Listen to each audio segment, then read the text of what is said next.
ce qu'on constate maintenant, c'est que nos jeunes n'ont plus de culture religieuse. Par exemple, un jeune adulte qui se préparait à recevoir la confirmation l'an passé dans une de nos grandes villes de notre diocèse me demande pourquoi c'est important la croix pour nous autres.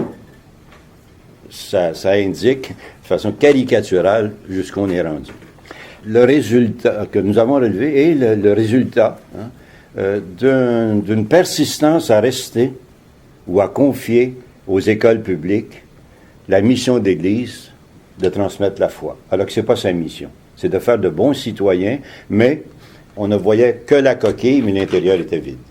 Il n'y avait plus rien en termes des contenus. Donc, on se retrouve avec une population qui n'a pratiquement plus ou pas de culture religieuse. Alors, c'est un grand défi pour nous, sans insister sur des générations plus âgées, plus avancées, qui ont besoin aussi de réévangélisation. L'importance du défi qu'on a sur les bras actuellement. Alors, c'est une éducation de base.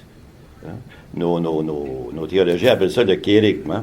Jésus, c'est ça qu'on célèbre à Noël. Là. Jésus c'est le Fils de Dieu, s'est fait homme en Marie. Il a vécu toute notre condition humaine, même nos souffrances, même notre mort. Puis il est ressuscité pour qu'on puisse avoir accès à une vie qui ne s'arrête jamais. On est dans la foi, là. Mais ça, c'est l'essentiel. Quelqu'un qui ne saurait pas ça, il peut avoir le nom de chrétien, mais il n'est pas chrétien. Le mot chrétien veut dire chrétienne. Bon, alors ça, on a à refaire ce tissu élémentaire. L'école, on pensait qu'elle le faisait. Mais on était dans l'illusion, je l'ai mentionné tout à l'heure. C'était pas une illusion à peu près. Il y avait ici et là des îlots où c'était bien, à cause de la qualité des éducateurs, des éducatrices qui étaient là. Mais règle générale, quand le professeur fermait la porte de sa classe, vous avez peut-être vécu ça personnellement, il disait bien ce qu'il voulait sur la religion. Alors, on a à refaire tout ce tissu-là. Il y a ouverture à la place des parents. Moi, je pense, et je ne suis pas le seul à le penser, là, si on n'implique pas, si papa et maman n'est pas impliqué dans ce qu'il peut faire, on ne peut pas lui demander de tout faire, ce pas des théologiens, nos parents, mais le minimum, transmettre des signes religieux, des symboles religieux. Si les parents ne sont pas impliqués, on travaille dans le vide.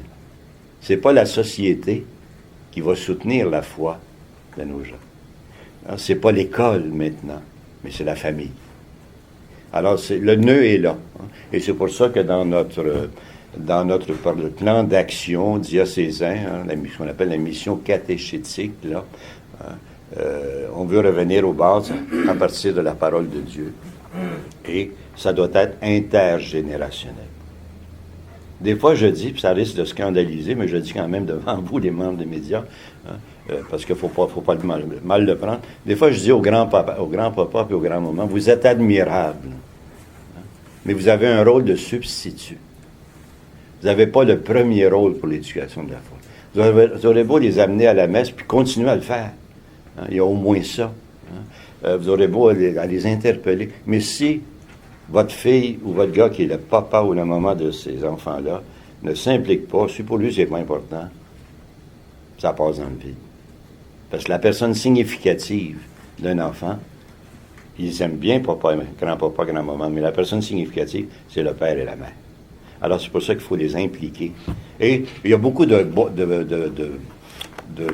chemins faits dans ce sens-là, des beaux exemples qu'on pourrait apporter, où les parents sont impliqués. Je pourrais peut-être ajouter, Monseigneur, on a quand même un souci, on connaît la réalité des jeunes familles. Les deux travaillent, les horaires sont difficiles. Alors, de plus en plus, on met sur pied des parcours sur Internet avec des temps de rencontre pour vivre quand même quelque chose en communauté.